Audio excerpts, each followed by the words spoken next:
Five Nights at Freddy's. Es una saga de juegos de terror del género apuntar y cliquear, creada por Scott Cawthon tras recibir las críticas a su anterior juego, Chipper y Son Lumberto. Y tras el éxito masivo del primer juego de FNAF, nació una comunidad de creadores de fangames, en el año 2015, durante la popularidad del primer juego. Esta comunidad de creadores de fangames empezó a nacer con los primeros fangames de la historia de FNAF, desde One Night at Flumpty, Five Nights at Candy's, The Joy of Creation, Five Nights at Treasure Island, hasta el descontinuado Pogoes. Pero entre muchos fangames, en lo más profundo de la comunidad, había un fangame creado por un fan, el cual fue tan turbio y polémico en su tiempo, tanto por su narrativa e historia, como las cosas malas que hizo el creador de aquel fangame. Hola a todos. ¿Qué tal? Espero que estén bien, yo soy Rupfer, y en esta ocasión he vuelto a protagonizar un video más después de un largo descanso de 2 meses. En este nuevo video, como ven en el título, hoy vamos a hablar de un fangame de FNAF que fue demasiado polémico en su tiempo.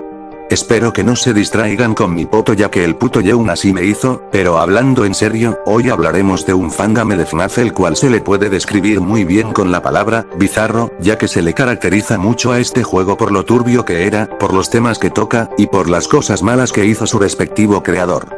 Ahora sí, sin nada más que decir, comencemos de una vez, porque vamos a hablar de...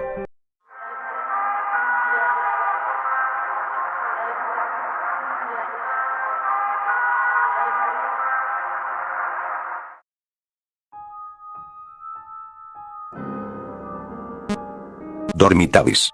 Es un juego de terror y fangame de FNAF, creado el 26 de febrero de 2018 por el usuario Blackout 1912. Este fangame es conocido en la comunidad de FNAF como el más bizarro de todos, debido a la apariencia grotesca de algunos animatrónicos, como Golden Call, así como el lore oscuro que ocurre tiempo después de los eventos de Five Nights at Freddy's 3. Este fangame es también considerado uno de los más difíciles, debido a que cuenta con 10 noches y 2 noches extras, básicamente 12 noches.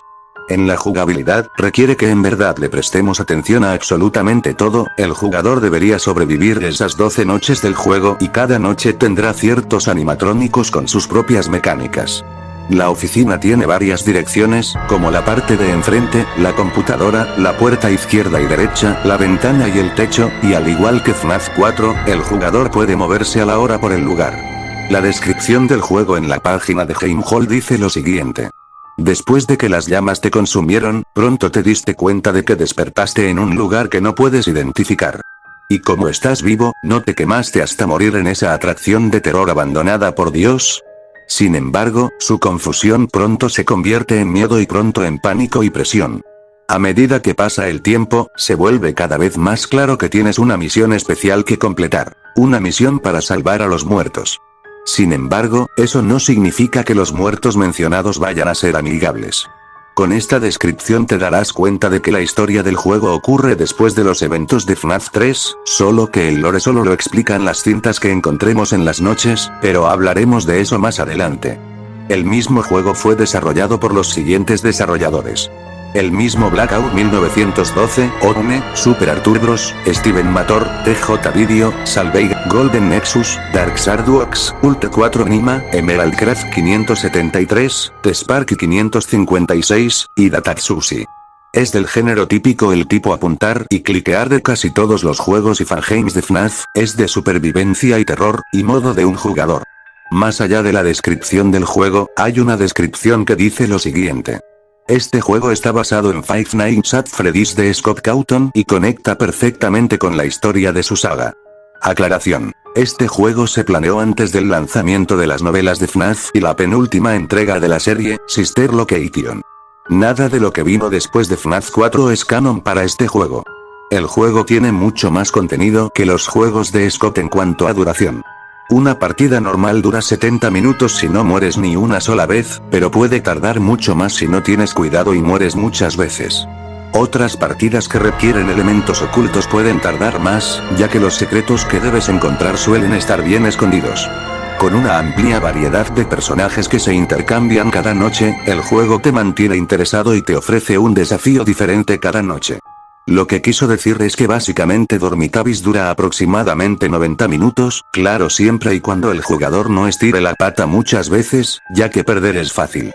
Aclaración, nunca me jugué este juego, más que nada no me lo pude pasar, pero no fue por retrasado, fue porque vino el panadero con el pan y me distrajo, pero hablando en serio, no me lo pude pasar por las mecánicas difíciles de entender, además que no estaba en pantalla completa desde que lo jugué en la PC de mi abuela desde hace 3 años, así que recurrí a usar gameplays que no son míos y ver información a través de la wikia, tratando de entender su lore original sin ese remake del 2023, que ya fue eliminado de la página de Heimholt y se volvió a los media pibes. Dicho esto, sigamos con esta vaina.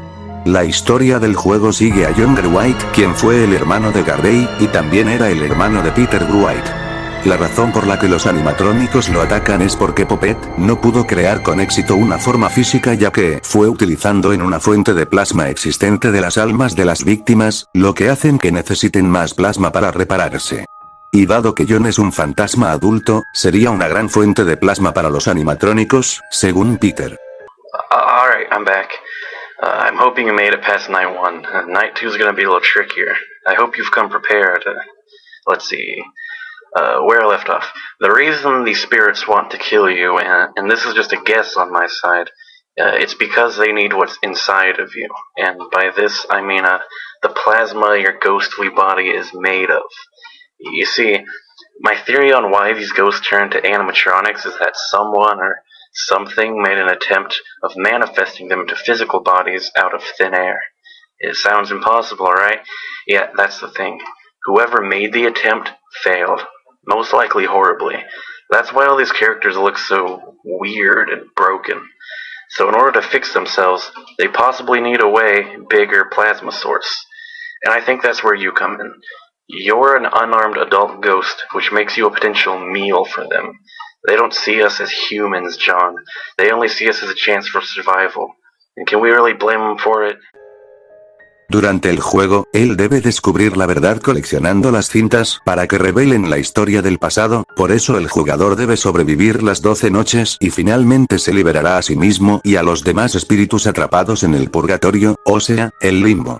En personalidad, se da a entender que es algo responsable del deterioro mental de su hermano Garvey, y por lo tanto, parcialmente tiene la culpabilidad de todo lo que hizo Garvey.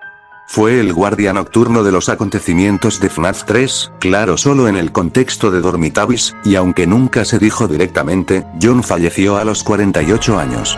Originalmente John se iba a llamarse Samson en un tráiler del juego, pero por razones desconocidas, Blackout le cambió el nombre a solo John. Garvey Gruite, también conocido como Pape Ui, o Purple Ui, el hombre morado, o el William Afton pero peor, es el principal antagonista de Dormitavis, el hermano de John y Peter. No mames, porque repito eso, pinche guión no aporta nada. En personalidad Garvey es una persona bastante sensible, debido a que se volvió loco después de que su hermano menor y sus amigos se burlaran de su condición de piel. Es bastante egoísta y solo se preocupa por sí mismo, guarda rencor fácilmente y no se detendrá hasta vengarse de alguien que lo maltrató, sin mencionar el hecho de que no se arrepiente y cree que lo que hizo no estuvo nada mal. En Dormitavis, Garvey es básicamente el hombre morado, pero peor. Y peor es decir poco, ya que es más enfermo mental y parece un personaje self-insert del creador del juego, y sí, el mismo juego parece un self-insert de su propio creador. Ahora que les he pasado un poco el contexto, pasemos a hablar de la historia que explica el teatro y las cintas, así como la de las víctimas de Garvey y los temas que toca el juego.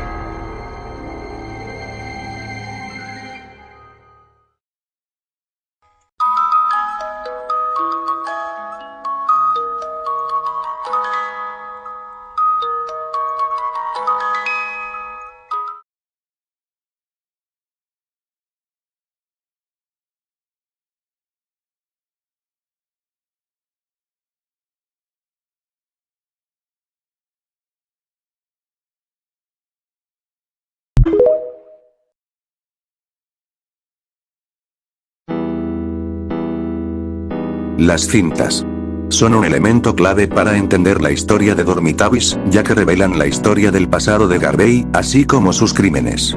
Estas cintas se pueden encontrar en las 12 noches del juego, pero requiere tener buenos ojos porque están tan bien ocultas que ni el ciego más ciego del mundo podrá encontrarlas, pero hablando en serio, básicamente siendo como FNAF 3 pero con una historia más oscura.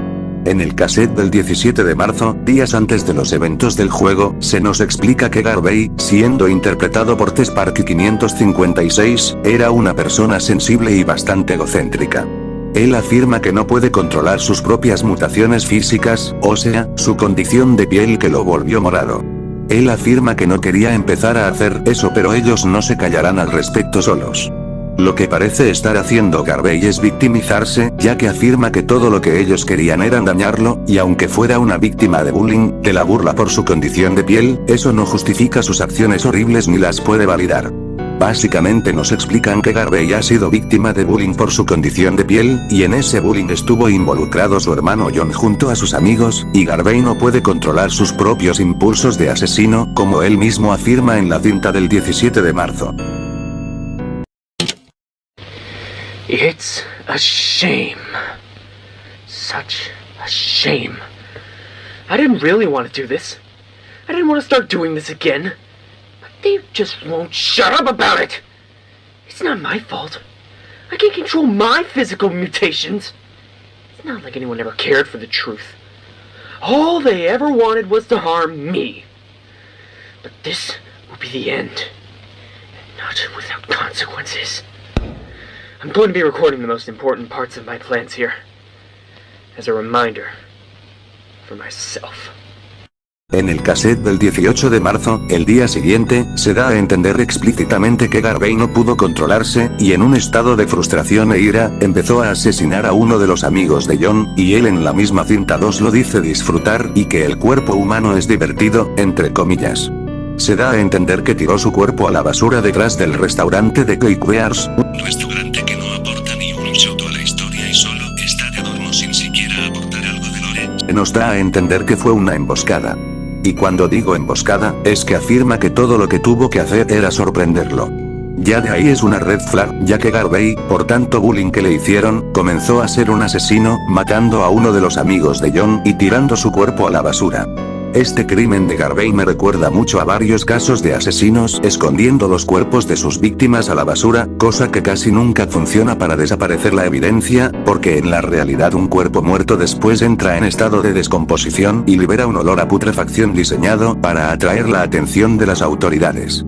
Entonces, ¿cómo diablos los policías no arrestan a Garvey por el crimen que acaba de cometer?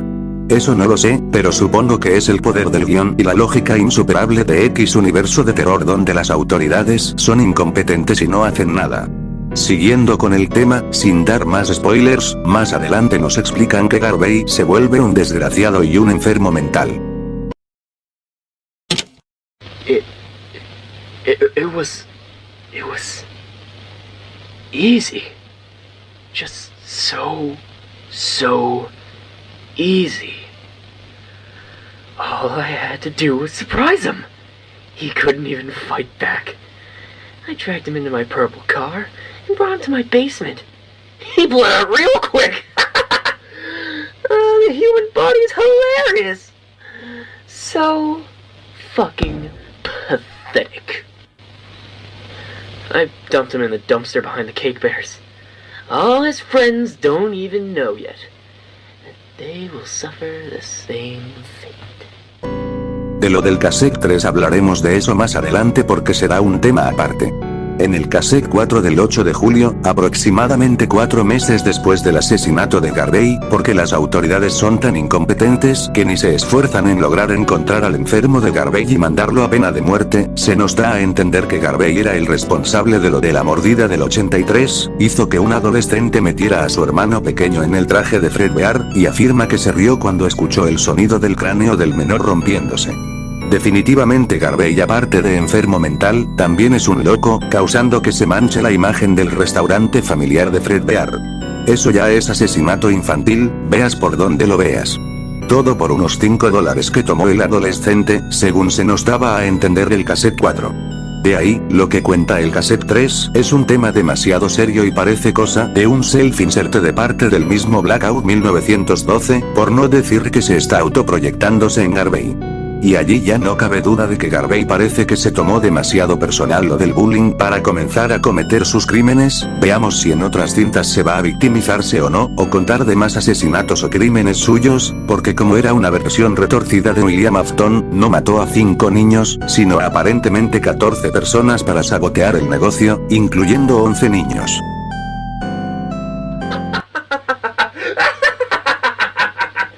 Oh my god, incredible! It took $5 to make a teen put his little brother into the mouth of the Fredbear suit. All the blood. It was wonderful!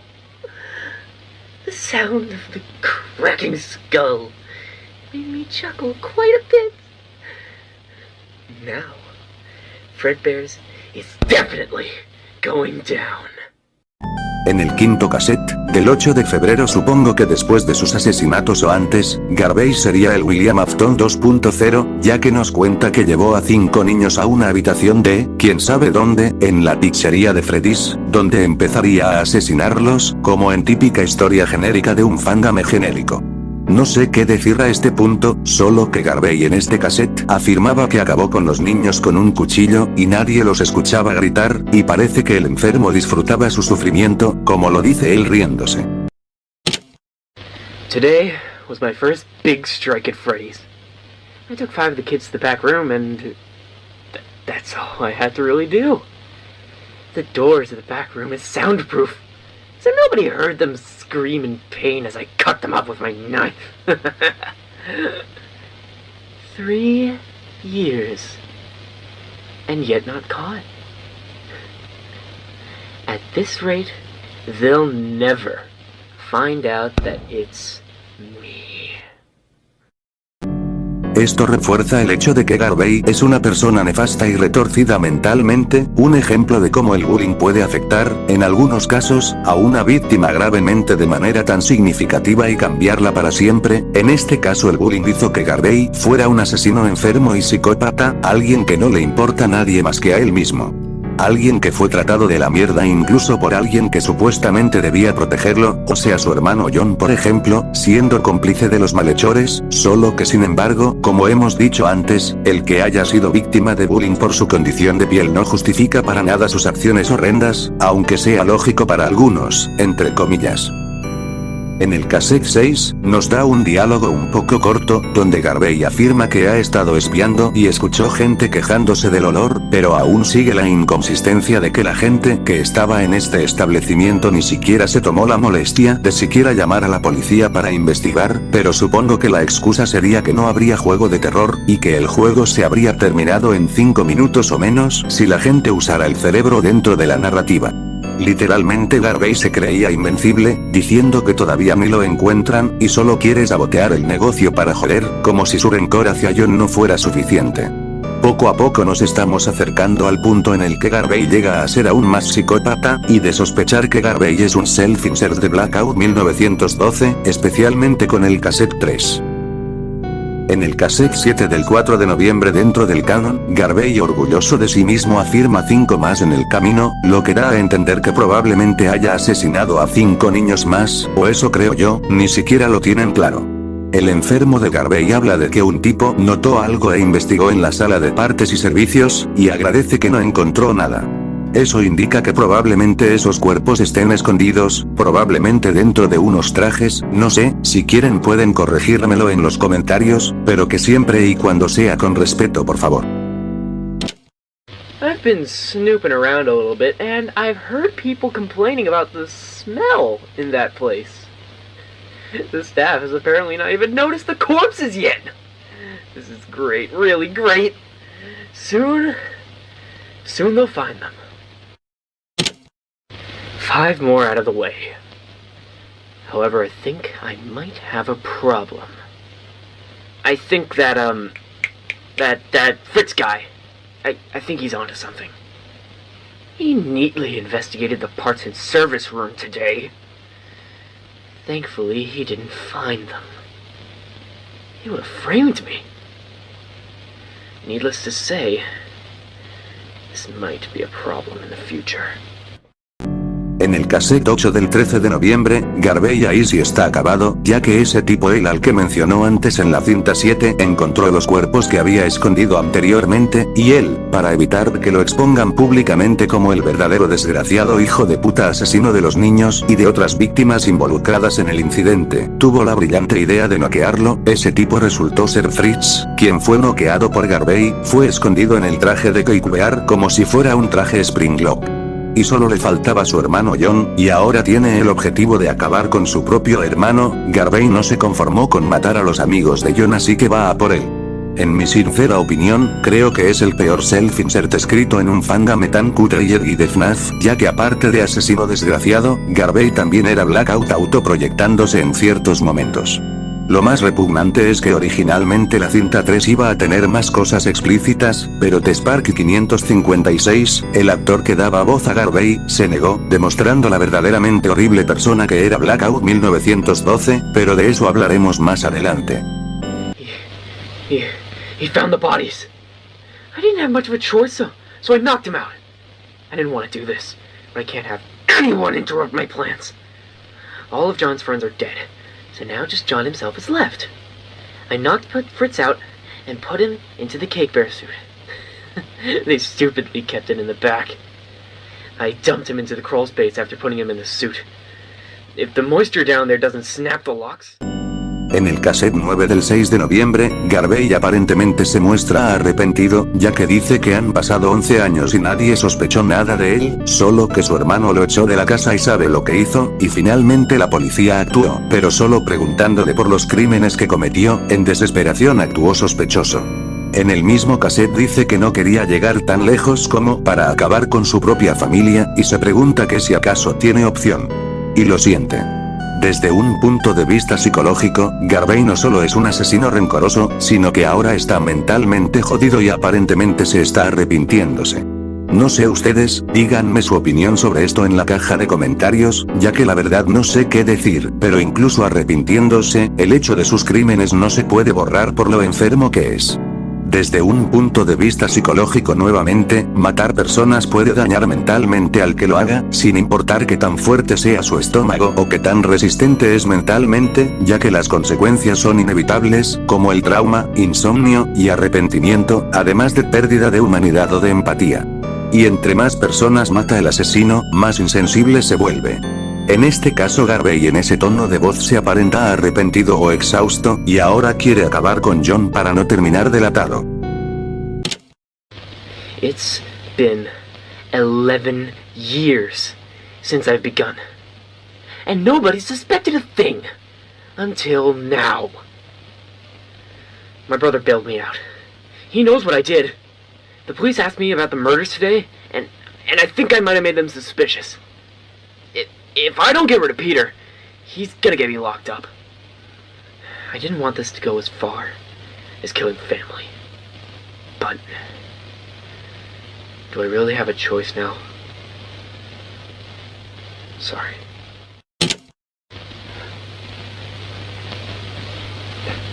That's it. He's dead. Except inside the yellow bear suit. But John's still alive. I don't know how long it will take me to find him, but I will. And he will not like what happens next. Y ahora el cassette 10 es el punto de inflexión y muestra que la crueldad de Garvey llegó demasiado lejos. Mató a su propio hermano, posiblemente Peter, y lo dejó atrapado dentro del traje de un oso amarillo, o sea Golden Freddy. Y ahora solo le queda su propio hermano menor John, quien en el pasado se había burlado hace años de su condición de piel, y ahora Garvey busca venganza. Ahora, vamos a resumirlo, Garvey mató a 14 personas, siendo 11 niños, en su tiempo como conserje del restaurante de Kuiper. No solo es moralmente repugnante, o sea ya de por sí lo que hizo William Afton era inaceptable, pero Garvey es peor, cometiendo infanticidio 11 veces, ocultó múltiples cuerpos para no ser delatado y encima mató a su propio hermano Peter de la manera más horrible posible. Pasando al tema del lore de Dormitavis, la historia ocurre después de los eventos de FNAF 3, como se ha dicho antes. La llamada 1 de la noche 1 nos dice en la cara que estamos muertos y que estamos dentro de un purgatorio, un lugar que según la teología católica no es un espacio físico, sino que se define como un estado del alma transitorio de purificación y expiación en el que, después de la muerte, las personas que han fallecido en estado de gracia sufren la pena temporal que aún se debe a los pecados perdonados y, tal vez, expiar sus pecados veniales no perdonados para poder acceder a la visión beatífica de Dios. ¿Y eso qué tiene que ver con Dormitavis?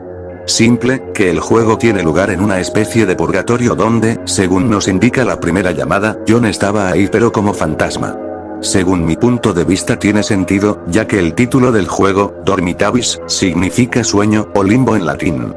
Aunque claro, el juego no tiene nada que ver con la Biblia de ninguna manera, por lo tanto, se descarta cualquier teoría de que John de alguna forma se habría arrepentido de sus pecados, ya que el juego no nos dice nada de cómo él llegó ahí.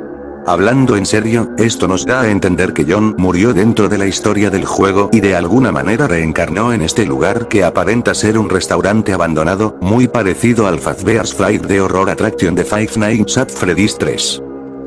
Más adelante, en el teatro de Dormitavis, se nos revela que John, siendo el protagonista de FNAF 3 según el propio juego, fue quien incendió el lugar y acabó muriendo con su hermano Garvey, lo que sería una posible razón por la que John llegó al purgatorio, aunque no se deja claro si es eso o es otra causa externa. Como dije, pueden corregirme cualquier cosa que sea errónea para ustedes en los comentarios, pero siempre que sea con respeto. La llamada de la noche 1 es la más importante ya que como se mencionó antes, nos dicen en la cara que estamos en un purgatorio, aunque las otras llamadas no creo que sean importantes para el guión de este video.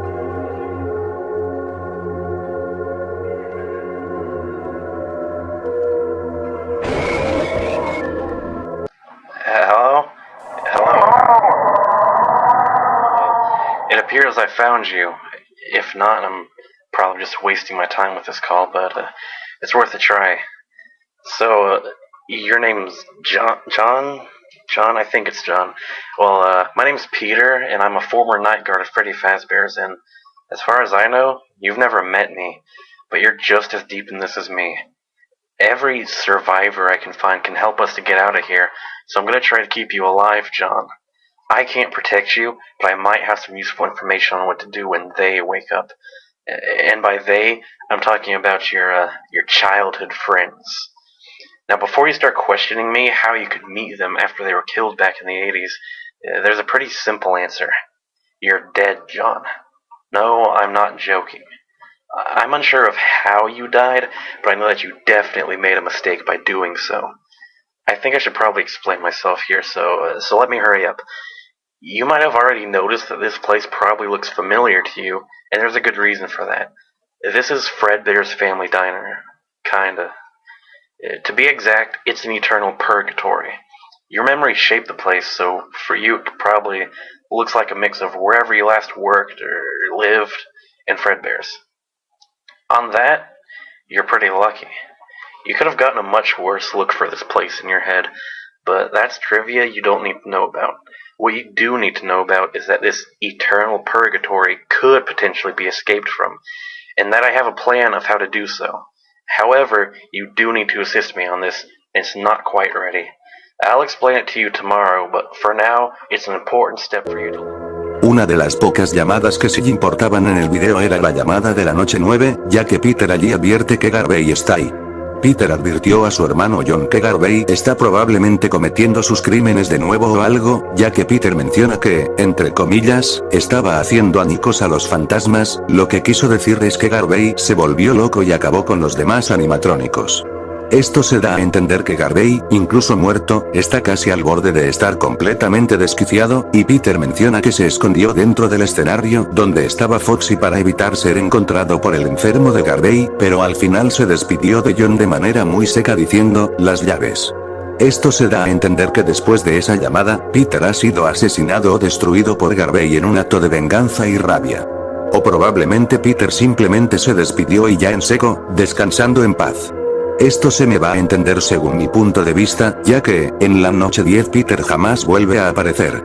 Aunque el juego jamás nos deja claro cómo demonios Garvey llegó a lo que se conoce como el limbo o el purgatorio en este juego, pero tiene una mínima explicación lógica, y es que Garvey entró probablemente por sus pecados, o sea, sus crímenes tan atroces e inhumanos. We're done for. We are absolutely done for. See, there's things you can't expect to happen. This is one of these plot twists. Remember Garvey? Don't pretend you don't. He's here and he's gonna erase all of us. I don't know why he is so massive or what reason he still has to do harm to us, but I've seen him do bad things, and so did you. And he's not gonna stop doing these things until we're all gone. Stupid motherfucker. I am such a stupid motherfucker! Right now, he's closing in on me. He's breaking them. He's shattering all the ghosts into tiny little pieces. It is the most corrupted, wrong thing that I've ever seen. It's time to say goodbye. He's outside of the purple curtains I hid in after he took apart Foxy. The keys, John. The keys. Garvey no solo es alguien nefasto, hijo de puta, loco, demente y desquiciado, quien les arrebató la vida hasta a 11 niños, siendo un infanticida como el William Afton original, no solo es alguien mentalmente retorcido, inmoral y psicópata, sino que también es un enfermo mental, y uno de sus crímenes lo deja muy claro. Ahora vamos a por el tema más cabrón, asqueroso y repugnante del juego. La violación.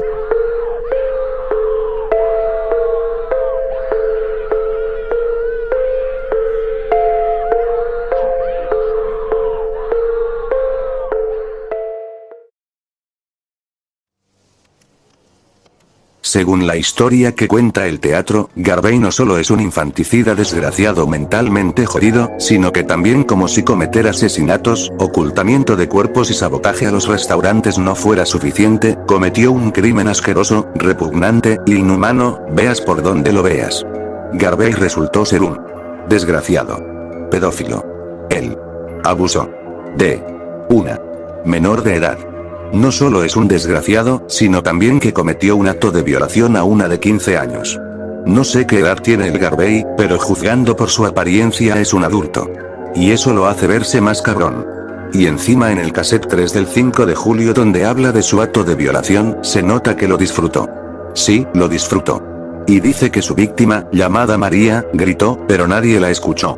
No solo es asqueroso sino que también, es cosa demasiado self-insert de parte de Blackout 1912, es por eso que en el inicio hemos hablado de que el mismo lore de Garvey parece un self-insert del mismo Blackout, y al parecer el desgraciado no se arrepiente. ¿Y cómo terminó María? Pues muerta, y su alma quedó atrapada en el animatrónico de Havok Chica. Y cuando dice que nadie la escuchó, se da a entender que Garvey posiblemente hizo su asqueroso acto arrastrándola a un lugar oculto donde no será descubierto. Esto ya es demasiado perturbador, incluso para mí, en qué demonios estaba pensando Blackout 1912 al aparentemente proyectarse en Garvey, especialmente en lo de su acto.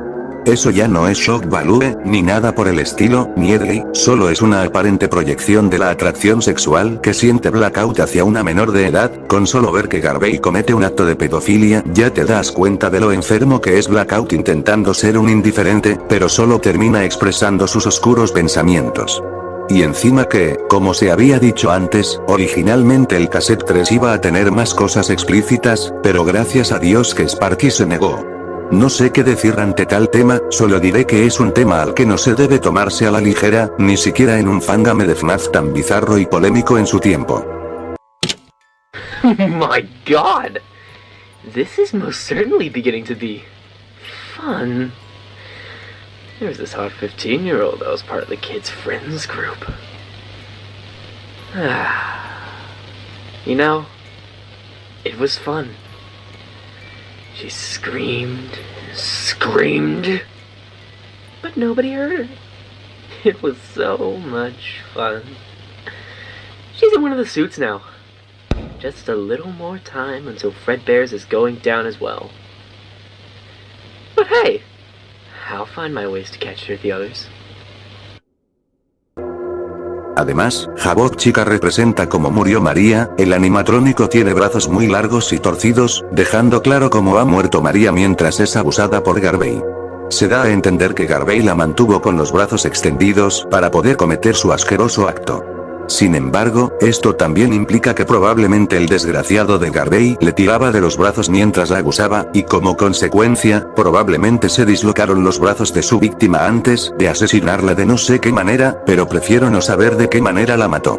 Esto demuestra cómo el bullying influencia en una víctima, cambiándola irreversiblemente y haciendo que esa víctima le cause daño a otros por venganza. Aunque en este caso Garvey se fue demasiado lejos, cometiendo tal acto repugnante con una menor que no tenía nada que ver con lo sucedido con él, Garvey era tan desquiciado que tuvo el descaro de hacerlo, aparte de ser rencoroso con su propia familia, o sea su hermano John. Siendo alguien peor que el William Afton caníbal o el William Afton de los VHS de FNAF.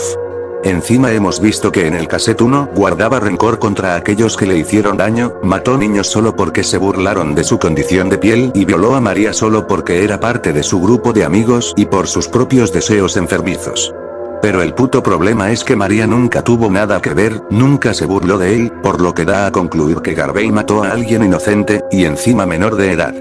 Llegó el punto en el que sus acciones ya no son justificables, es más, nunca fueron justificables cuando comenzó a ser un infanticida, y con razón este fangame fue odiado y polémico, porque primero, Blackout escribió a Garvey solo para el impacto y shock en lugar de darle razones narrativas para sus crímenes. En conclusión, Garvey no solo es una versión más oscura, edgy y perturbadora de William Afton, es literalmente Blackout autoproyectándose en él para expresar sus oscuras fantasías con lo de la violación. Y honestamente, ¿quién no sentiría satisfacción cuando Garvey sufra las consecuencias de sus actos y termina ardiendo en el infierno? Porque sí se lo merecía por ser un enfermo mal de la cabeza. Aunque hay alguien que sí lo supera en ser aún más enfermizo, y es Allison de The Return to Freddy's, pero de eso no voy a hablar porque esto no es un video de comparativas, sino un video análisis de crítica, así que se descarta ese tema. Ahora quiero acabar con esto rápido porque este tema me tuvo profundamente asqueado mientras editaba este video, porque sí, me incomodó muchísimo y me cuesta mantener la compostura mientras sentía rabia por lo que hizo Garvey en este tema. Ahora vamos a por lo del resto de temas que toca el video, iremos al problema del self-insert por parte del mismo Blackout 1912, en conclusión, Garvey es un enfermo, y ya. Ahora pasemos al siguiente punto.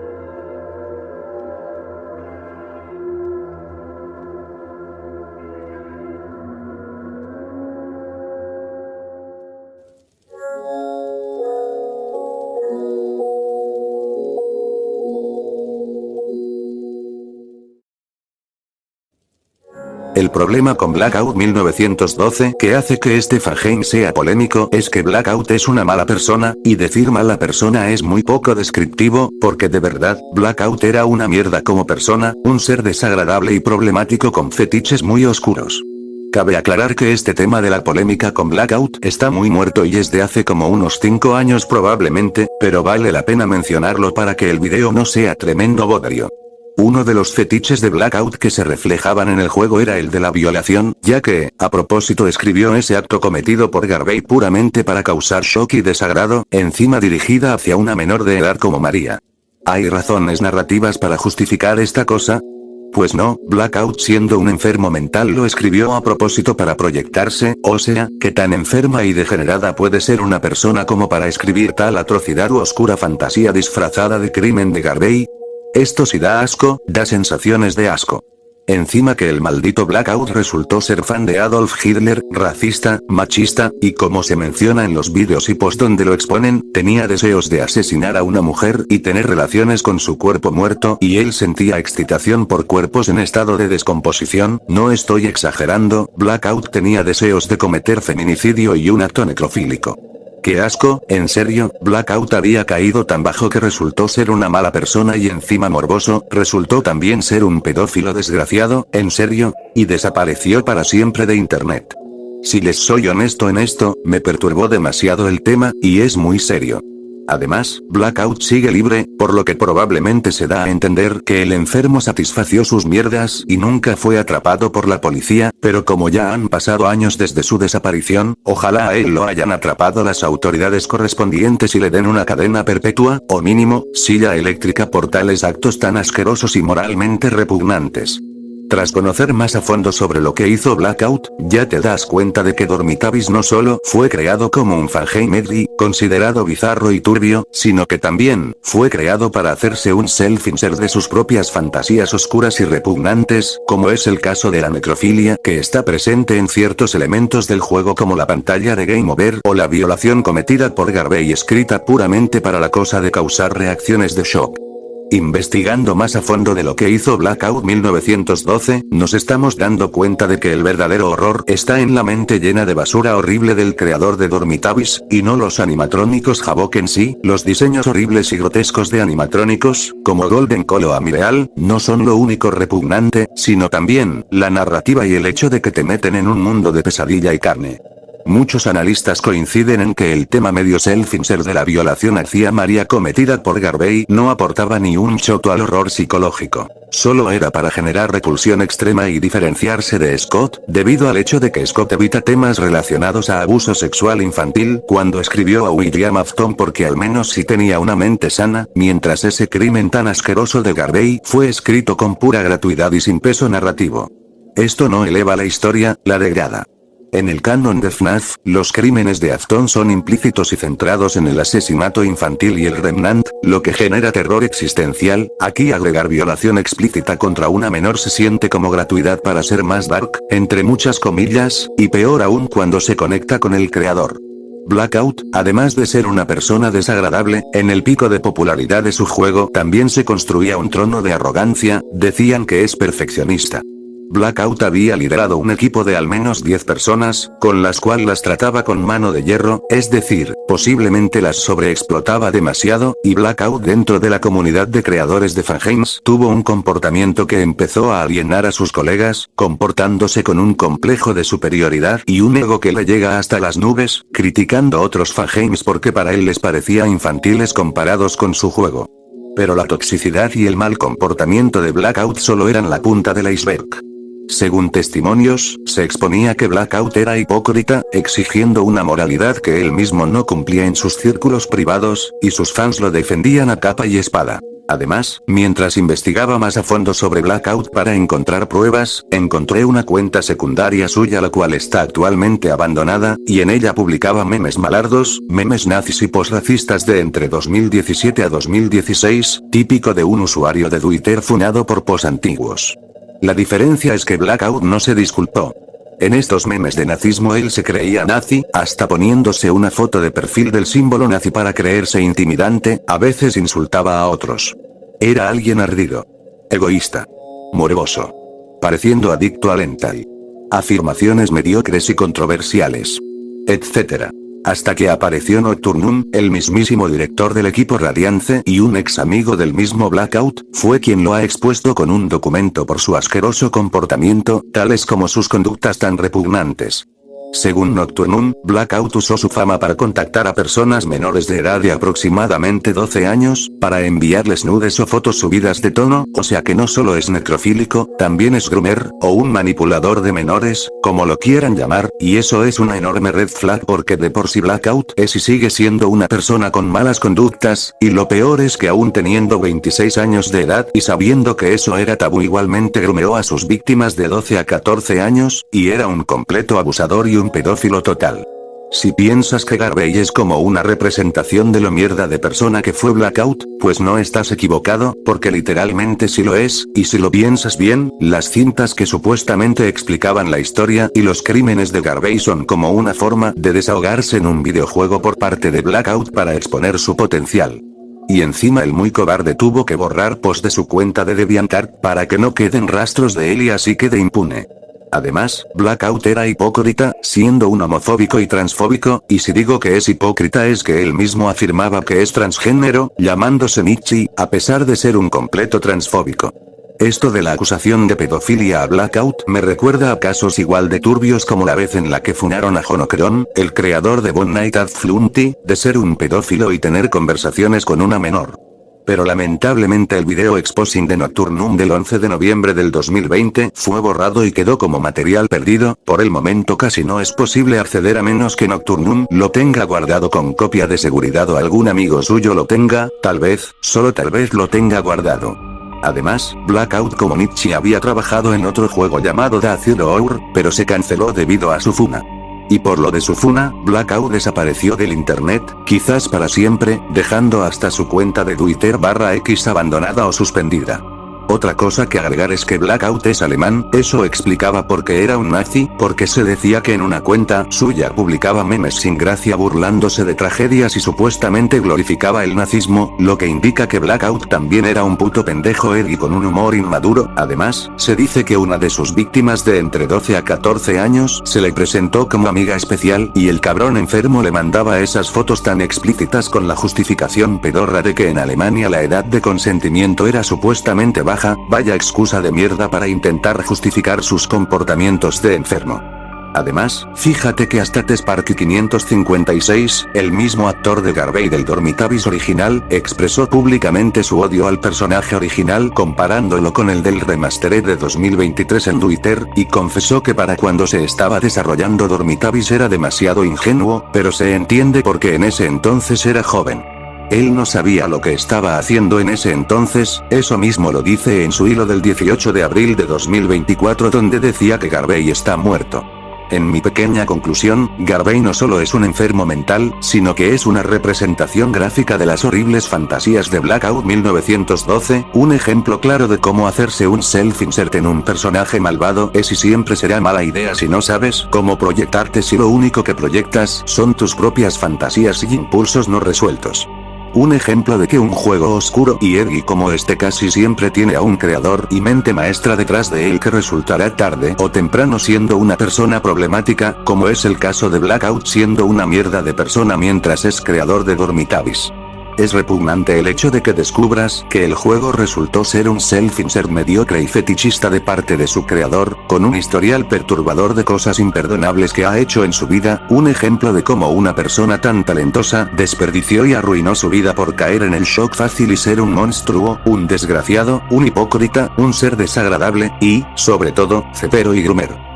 Ahora, ya hemos acabado con este tema tan pesado y fatal, pasemos al final del video, porque ya dije todo lo que tenía que decir y no quiero que el video sea demasiado aburrido o dure como una hora. Ahora sí, pasemos al final.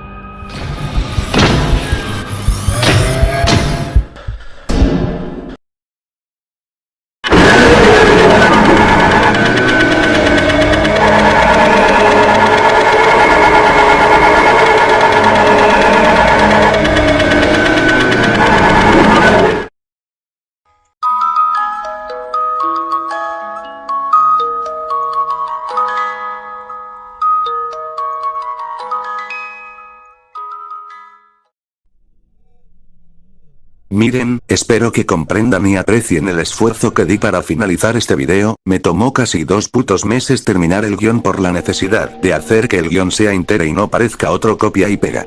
También, les aclaro que este video se hizo puramente para informar y, una cosa a considerar es que algunas cosas que se le acusó a Blackout como la necrofilia aún no están confirmadas, por lo que sería probable que él se fuera por no soportar el ateo por su funa, aún así, sea como sea, no quita el hecho de que las acciones de Blackout son injustificables e imperdonables, y espero que la víctima de Blackout se haya arrepentido y encontrado apoyo psicológico para olvidarse de lo del caso de Blackout, porque sí, aquella víctima confió demasiado en un monstruo enfermo mental cayendo fácilmente en sus garras, y lo peor es que nadie sabe qué pasó después con Blackout. Aún así, cambiando de tema, espero que este video les haya gustado, y espero con toda la esperanza del mundo que tenga apoyo genuino por mi enorme esfuerzo para traerles contenido de calidad. Y además, aquí les doy unos agradecimientos de mi parte a los siguientes queridos usuarios, que me ayudaron a completar el guión del video aportando información sobre el juego y algunas migajas sobre lo de Blackout, siendo los siguientes.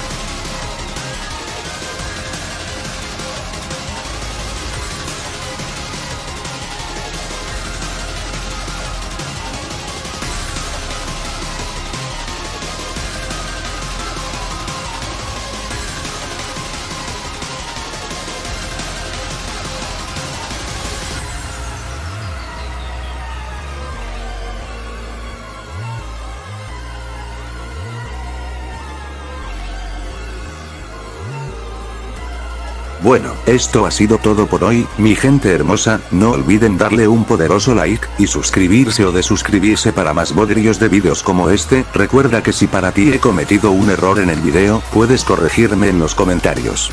Compártelo con tus panas para que llegue a más gente, pero solo si tú quieres, no te juzgo. En fin, buena suerte mis ratatines, se despide su rata chefcito sin talento favorita de nadie, hasta la próxima, adiós. Olá. Soy Mauro Borja. Ó este. 2 novo personagem. Toma personagem. Bye.